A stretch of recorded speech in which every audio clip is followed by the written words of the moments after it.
Today we'll talk about how can you disable receive tokens notifications on your Phantom app. So you just follow these ways, then it's going to work with you.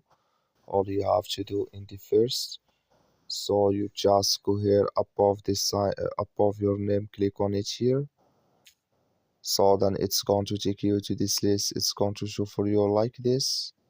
You go here above this sign, click on it. So then it's going to take you to this list here. Then you click here on preferences, just click on it. Then it's going to take you to this list here.